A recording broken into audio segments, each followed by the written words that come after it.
Hello everyone, আসসালামু আলাইকুম সবাইকে। আইএলস টেস্টের আজকের এপিসোডে সবাইকে স্বাগত জানাচ্ছি। আমি রাশেদ ফ্রম আইএলস স্টুডিও এবং আমাদের সাথে আজও উপস্থিত আছেন আমাদের সবার প্রিয় আমাদের হাসান মোহাম্মদ রাকিব স্যার। স্যার কেমন আছেন?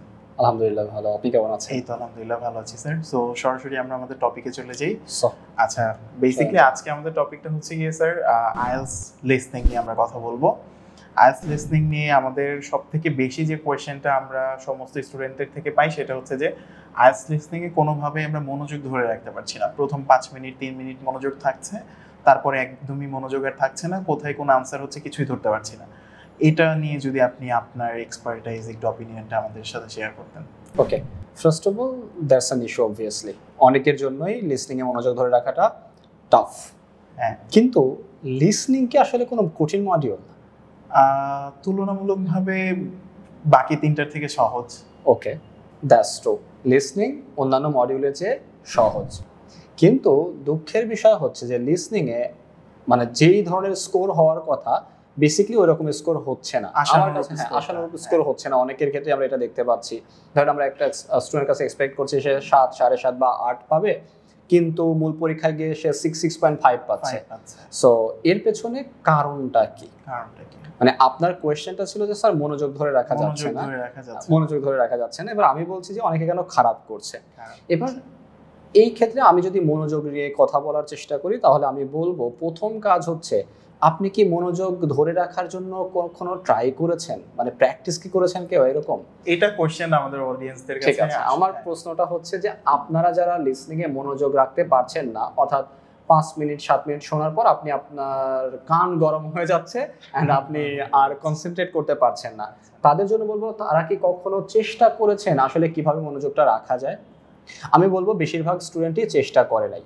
এই ক্ষেত্রে প্রবলেমটা অনেকটা রিডিং এর মতোই। আমরা রিডিং এর যে পডকাস্টটা হয়েছিল বা আইএলস ক্লাসটা হয়েছিল সেখানে আমরা বলেছিলাম যে রিডিং এর ক্ষেত্রে স্টুডেন্টরা কি করছে, সরাসরি তারা কোয়েশ্চেনের আনসার করছে, সেশনে চলে যাচ্ছে, একটা পরীক্ষা দিচ্ছে এবং সেখান থেকে তার কতগুলো কারেক্ট হলো সেটা নিয়ে সে খুশি হচ্ছে অথবা দুশ্চিন্তা করছে।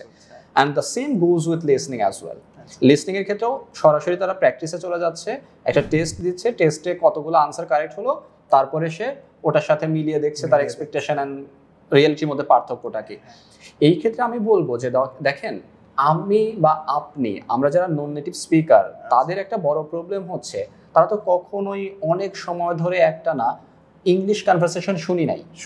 আমরা আরো মজার ব্যাপার হচ্ছে আমার কাছে যখন অনেকে জিজ্ঞেস করে স্যার লিসনিং এ তো মনোযোগ ধরে রাখতে পারছি না, কি করব? তো আমি তাদেরকে বলি যে আপনি কি কখনো একটানা আধা ঘন্টা ইংলিশ কনভারসেশন শুনেছেন? আচ্ছা, ইংলিশ কনভারসেশন বাদ দেন, আপনি কি একটানা আধা ঘন্টা বাংলা কনভারসেশন শুনেছেন? বাংলায় একটা ফর্মাল স্পিচ হচ্ছে, সেটা আপনি শুনেছেন? একটানা আধা ঘন্টা শোনা হয়নি বেশিরভাগ ক্ষেত্রে। এইখানেই হচ্ছে মূল প্রবলেমটা।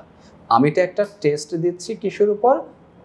ইংলিশের উপর পরীক্ষা দিচ্ছি এবং সেটা হচ্ছে একটা স্পেসিফাইড টেস্ট, আমি বলছি হচ্ছে লিসনিং টেস্ট। এবার আপনি যদি লিসনিং টেস্টে মনোযোগটা ধরে রাখতে চান তাহলে আপনার প্রথম কাজ হবে মনোযোগ বাড়ানোর চেষ্টা করা। তাহলে মনোযোগ বাড়ানোর চেষ্টাটা আপনি কিভাবে করবেন? আপনি লম্বা সময় ধরে অডিও শোনার প্র্যাকটিস করবেন। এবং এই প্র্যাকটিসটা এমন হতে পারে আপনি যে কনসেন্ট্রেশন দিয়ে একটানা আপনি একটা কেমব্রিজ কোন একটা বই থেকে একটা টেস্ট আপনি আধা ঘন্টা ধরে শুনছেন, এটা হতে পারে। এখানে প্র্যাকটিস করছেন না, শুধু না শুধু শোনা, প্র্যাকটিস পরে, অনেক পরের ব্যাপার। এটা হচ্ছে প্র্যাকটিসের ফার্স্ট স্টেপ। আপনি একটানা আধা ঘন্টা একটা অডিও শুনে যাচ্ছেন। এই শোনাটা কেমন হতে পারে? হেডফোন দিয়ে আপনি খুব মনোযোগ সহকারে শুনছেন। অনেক সময় এটা পসিবল হয় না, আপনি হয়তো কাজ করছেন বাসায়, কাজ করতে করতে আপনি একটা অডিও অন করে রাখেন, অডিওটা চলছে, আপনি আপনার কাজ করছেন, দেখবেন হঠাৎ করে কোন একটা পার্ট, ওই অডিওর কোন একটা পার্ট আপনাকে অ্যাট্রাক্ট করবে এবং আপনি মনোযোগ দিয়ে শুনতে বাধ্য হবেন। It's not like you are paying অ্যাটেনশনটা আপনি ওটার উপর চলে যাচ্ছে। সো এইভাবে আপনি যখন শুনতে থাকবেন দেখবেন ধীরে ধীরে আপনার কথা শোনার প্রতি আগ্রহ তৈরি হচ্ছে এবং আপনি যখন কথা শোনার প্রতি আগ্রহ গ্রো করতে পারবেন তখনই আপনি কি করবেন, একটানা আধা ঘন্টা কথা শুনতে পারবো। প্রথমে শুনতে পারেন, এটা হচ্ছে শুনতে পারার ব্যাপারটা। তাহলে আমি একটানা আধা ঘন্টা কথা শোনার প্র্যাকটিসটা কিভাবে করতে পারি?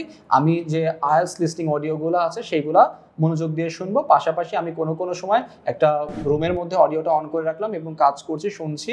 কোনো ক্ষেত্রে কোনো জিনিস আমার ভালো লাগছে, আমি ওটা মনোযোগ দিয়ে শোনার চেষ্টা করছি। and this is how we can develop our concentration in IELTS listening. আচ্ছা, ওকে। Any more specific questions? আচ্ছা, এখন তো আমরা শোনার প্র্যাকটিসটা করলাম, তারপরে আমাদের আস্তে আস্তে এটা কতদিন সময় বা অনেকে টাইম ফ্রেমের কথা জিজ্ঞেস করে, আসলে কতদিন প্র্যাকটিস করব এইভাবে? Frankly speaking, it varies. It depends on the person.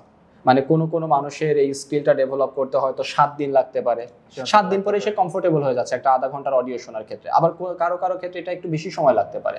এটা নির্ধারণ করবে আসলে ওই মানুষটা কেমন, সে কতটা চঞ্চল, সে একটা নতুন এনভায়রনমেন্টের সাথে তার অ্যাডাপ্টিবিলিটি কেমন সময় নিয়ে হয়, এইটার উপর নির্ভর করে। সো এটা আমরা আগে থেকেই বলে দিতে পারছি না যে আপনার 10 দিন বা 5 দিন বা 4 দিনে এটা হয়ে যাবে। It depends. ওকে, এখানে একটা সম্পূরক কোশ্চেন করি স্যার, সেটা হচ্ছে যে অনেকে বলে যে মনোযোগ তো ধরে রাখতে পারছি না, যখন মনোযোগ চলে আসে বা প্রথম কি বলছে সেটাও বুঝতে পারে না। ওকে, সো এই ক্ষেত্রে আমি বলবো যে তাহলে আমরা যে অডিওটা শুনছি সেই অডিওর যে অ্যাকসেন্টটা থাকে সেই অ্যাকসেন্টের সাথে আনফ্যামিলিটির কারণে এটা হচ্ছে। সো আমাদের যেটা করা উচিত, আমরা যখন এই যে অডিওগুলো শোনার প্র্যাকটিস করছি মনোযোগ ধরে রাখার জন্য, তখন আমরা বিভিন্ন রকমের অ্যাকসেন্ট পাবো, ব্রিটিশ অ্যাকসেন্ট, অস্ট্রেলিয়ান অ্যাকসেন্ট, নিউজিল্যান্ডার বা এরকম আরো অনেক কিছু পেতে পারি, হ্যাঁ আমেরিকান। সো এই ক্ষেত্রে আপনি যদি আগে থেকেই অ্যাকসেন্ট সম্পর্কে একটা প্রপার আইডিয়া চান, তাহলে আমি বলবো আপনি বিভিন্ন দেশের যে ন্যাশনাল রেডিওগুলো আছে সেই রেডিওগুলো শুনেন, and it helps you a lot. I guarantee আপনাকে এটা অনেক বেশি হেল্প করবে। ধরেন আপনি গুগল করলেন যে ন্যাশনাল রেডিও অফ নিউজিল্যান্ড বা ন্যাশনাল রেডিও অফ অস্ট্রেলিয়া, এই রেডিও প্রোগ্রামগুলো আপনি শুনবেন। রেডিও প্রোগ্রামগুলো শুনতে শুনতে দেখবেন আপনি অস্ট্রেলিয়ান যে অ্যাকসেন্ট বা নিউজিল্যান্ডের যে অ্যাকসেন্ট বা আমেরিকান অ্যাকসেন্ট বা ব্রিটিশ অ্যাকসেন্ট, এই অ্যাকসেন্টেরগুলোর সাথে আপনি ফ্যামিলিয়ার হয়ে যাবেন। এবং এখানে আমরা চেষ্টা করব যে কিছু ন্যাশনাল রেডিওর লিংকগুলো আপনাদের সাথে শেয়ার করতে ডেসক্রিপশনে। এক্স্যাক্টলি আমরা অবশ্যই করে দিব। আচ্ছা, এই হচ্ছে মোটামুটি প্রসেস, যে প্রথমে শোনার একটা অভ্যাস করা, তারপরে ন্যাশনাল রেডিওগুলো শুনে সেই অ্যাকসেন্টগুলোকে যত বেশি লম্বা সময় ধরে আমরা শুনবো তত বেশি অভ্যস্ত হয়ে যাব, তখন আমাদের মনোযোগ অটোমেটিক্যালি চলে আসবে এটার প্রতি। এক্স্যাক্টলি, তখনই আসলে লিসনিং এ ভালো করা পসিবল। এইবার এই ক্ষেত্রে আমি আরেকটা কথা বলবো যে লিসনিং এ ভালো করার এটা হচ্ছে ফার্স্ট স্টেপ। এইবার পরবর্তী ধাপটা আসলে কি হবে? পরবর্তী ধাপের ক্ষেত্রে আমি বলবো যে দেখেন, লিসনিং এও আমরা বেশ কিছু কোয়েশ্চেন ক্যাটাগরি পাচ্ছি। আচ্ছা, এই কোয়েশ্চেন ক্যাটাগরিগুলো আসলে কি কি? আমরা মোট 10টা কোয়েশ্চেন ক্যাটাগরি বা 11টা কোয়েশ্চেন ক্যাটাগরি পাই, 10 থেকে 11টা কোয়েশ্চেন ক্যাটাগরি পাই লিসনিং এর ক্ষেত্রে।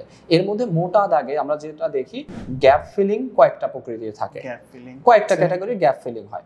এরপরে এমসিকিউ থাকে, ম্যাপ থাকে, এই হচ্ছে মূল কোয়েশ্চেন ক্যাটাগরি আর কি। এমসিকিউ এর মধ্যে বেশ কয়েকটা টাইপ আছে, ভেরিয়েশন আছে, গ্যাপের মধ্যে বেশ কয়েকটা ভেরিয়েশন আছে, অ্যান্ড ম্যাপ আছে। সো এই প্রত্যেকটা কোয়েশ্চেন টাইপ যদি আমি প্রপারলি ডিল করা শিখতে পারি, যে আমি ম্যাপ নিয়ে যখন কাজ করব, ম্যাপটা আসলে কিভাবে করা উচিত, ম্যাপে কি কি ডিফিকাল্টি থাকতে পারে, ম্যাপের ওই ডিফিকাল্টিগুলো আমি কিভাবে ওভারকাম করতে পারি, এই সবগুলো বিষয় অ্যানালিসিস করা উচিত।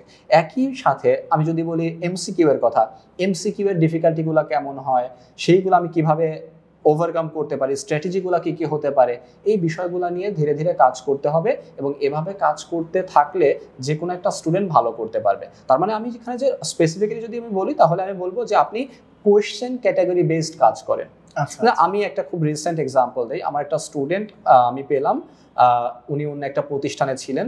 তো ওই প্রতিষ্ঠানে 6 মাস ক্লাস করেছে। ক্লাস করার পরে তার এক্সপিরিয়েন্স হচ্ছে, স্যার আমি আসলে কোনো কিছুই ডেভেলপ করতে পারি নাই, অ্যান্ড আরো শকিং ব্যাপার হচ্ছে আমি আমার লিসনিংও ডেভেলপ করতে পারি নাই। আচ্ছা, প্রিসাইসলি লিসনিংটাও ডেভেলপ, অন্যান্যগুলো তো প্রবলেম আছে। আমার কাছে যেটা শকিং ছিল সেটা হচ্ছে উনি লিসনিংও ডেভেলপ করতে পারে নাই। তো আমি বললাম যে আপনি কিভাবে প্র্যাকটিস করেছেন বা ওখানে কিভাবে প্র্যাকটিস করেছে। তো উনি আমাকে যে কথাগুলো বলে সেগুলো আসলে কোনো কনভিন্সিং ওয়ের কথা উনি আমাকে বলে নাই। তো আমি ওনাকে যখন ক্লাসেসগুলো দিলাম, আমাদের অ্যাপ্রোচগুলো শেয়ার করলাম, এবং তখন উনি বললো যে স্যার আমি এখন লিসনিং সম্পর্কে অনেক বেশি ভালো ধারণা পাচ্ছি। এর বাইরে যে পয়েন্টটা খুবই ইম্পর্টেন্ট সেটা হচ্ছে যে ওনার এই লিসনিং যখন আমার এখানে করলো, তখন উনি কিছু প্রবলেম ফেস করছিল। তখন বললো স্যার আমি এখনো তো কিছু প্রবলেম ফেস করছি, আমি আমার টার্গেট স্কোরে পৌঁছাতে পারছি না। সবার জন্য কি ওই প্রবলেমগুলো একটু শেয়ার করা যাবে? অবভিয়াসলি, ওইটাই আমি এখন বলছি। তো বা কিভাবে আরো একটু ভালোভাবে ডেভেলপ করতে পারে। তখন আমি ওনাকে বললাম যে দেখেন, আমি এখন আপনাকে যে অ্যাপ্রোচটার কথা বলবো, it sounds a bit boring obviously, কিন্তু এটা যদি আপনি করতে পারেন, আমি বলবো আপনি আগামী 15 দিনের মধ্যে লিসনিং একটা ভালো স্কোর অ্যাচিভ করতে পারবেন। এটা আমি তাকে বললাম 15 দিনের মধ্যে সে করতে পারবে, আমি এটা বলে দিলাম। এবং এই ক্ষেত্রে তাকে আমি যে সাজেশনগুলো দিলাম, আমি বললাম যে দেখেন, আপনি প্রথমে এই পার্টিকুলার কোয়েশ্চেন ক্যাটাগরি নিয়ে কাজ করেন, যে সেকশন 1 সেকশন 1 এ বেশিরভাগ কি ধরনের কোশ্চেন দেখতে পাই? আমরা দেখতে পাই নোট কমপ্লিশন আর ফর্ম কমপ্লিশন। তাহলে আপনার প্রথম কাজ হবে এই 1 থেকে 18 পর্যন্ত যতগুলা বই পাচ্ছেন কেমব্রিজের, প্রত্যেক বই থেকে শুধু সেকশন 1 এর নোট কমপ্লিশন যেটা আছে সেটা সলভ করে যাবেন। এবং ভিডিওগুলো পাওয়া যাচ্ছে তো ইউটিউবে পাওয়া যাচ্ছে, অডিওগুলো তো ইউটিউবে পাওয়া যাচ্ছে। তাহলে আমার ফোকাসটা নোট কমপ্লিশন সবগুলা না, কিন্তু শুধুমাত্র সেকশন 1 এর নোট কমপ্লিশনগুলো পার্টিকুলারলি আপনি সলভ করবেন, এবং এখানে কি কি প্রবলেমগুলো আসে এবং কি কি ডিফারেন্ট ক্যাটাগরির কোশ্চেন আসে সেইগুলোকে আপনি ফোকাস করেন। এরপরে আপনি চলে যান পরবর্তী একটা কোশ্চেন টাইপ। নোট কমপ্লিশন আপনি পেরেছেন, এবার note completion for part section 4 এর জন্য যান। দেখেন সেকশন 4 এর নোট কমপ্লিশন আসছে, সেকশন 1 এর নোট কমপ্লিশন আসছে। তাহলে আপনার কাজ হচ্ছে কি সেকশন 1 এর নোট কমপ্লিশনের সাথে সেকশন 4 এর নোট কমপ্লিশনের ডিফারেন্সটা কি বা ডিফিকাল্টিগুলো কি, এখানে কি কি চ্যালেঞ্জেস নতুন আসছে সেই চ্যালেঞ্জেসগুলো নিয়ে আপনি কাজ করেন। এইভাবে আপনি প্রত্যেকটা কোশ্চেন ক্যাটাগরি ওয়াইজ 3 দিন 4 দিন ধরে একই কোশ্চেন ক্যাটাগরি আপনি প্র্যাকটিস করবেন। এইভাবে প্র্যাকটিস করার পরে উনি বললেন যে স্যার আমার ইমপ্রুভমেন্ট হয়েছে, এবং মজার ব্যাপার হচ্ছে তার আগে যেখানে লিসনিং পরীক্ষা দিলে উনি 4 4.5 পেত, আমার এখানে 1 মাস প্র্যাকটিস করার পর এইভাবে 1 মাস আমি সময় দিলাম ওনাকে, উনি আমার কাছে এখানে 1 মাসের জন্য এসেছিলেন। তারপরে উনি মূল পরীক্ষায় গিয়ে 6.5 পেল, 6.5 উইদিন আ মান্থ 6.5। তাহলে আমি যেটা বলছি দেখেন এটা শুধু গল্প করার জন্য না, ইটস আ প্রুভেন মেথড। যে কেউ এটা করে দেখতে পারে যদি আমাকে ভুল প্রমাণ করার ইচ্ছা থাকে, বা কেউ যদি দেখতে চায় যে আসলে উনি কি বলছে এগুলা কি হয় নাকি। আপনি 15টা দিন নষ্ট করেন না, কত জায়গায় তো কত সময় নষ্ট করেন, এইখানে 15 দিন নষ্ট করেন। আই উড সে নষ্ট না, এক প্রকার চেঞ্জ ইওর লাইফ। হ্যাঁ, আমি নষ্টের কথাই বললাম যে নষ্ট করেন, প্রথমে নষ্ট করার কথা মনে করে আপনি শুরু করেন, দেখবেন যে আপনার লাইফটা চেঞ্জ হচ্ছে। লাইফ চেঞ্জ হচ্ছে মানে আপনার লিসনিংটা ইমপ্রুভ হচ্ছে। সো এই তো এই পর্যন্ত আমার পক্ষ থেকে এটুকুই বলার ছিল। আচ্ছা, সো হোপফুলি আপনারা সবাই এই প্রিসাইজলি লিসনিং সম্পর্কে আইডিয়াগুলো গ্যাদার করতে পেরেছেন। আর এছাড়াও যদি আপনাদের আরো কোনো কোয়েশ্চেন থেকে থাকে তাহলে আমাদের কমেন্টস বক্সে জানাতে পারেন, বা আমাদেরকে ইনবক্স করেও জানাতে পারেন, আমরা সেগুলো কভার করার চেষ্টা করব। So thank you everyone, thanks for watching. Thank you.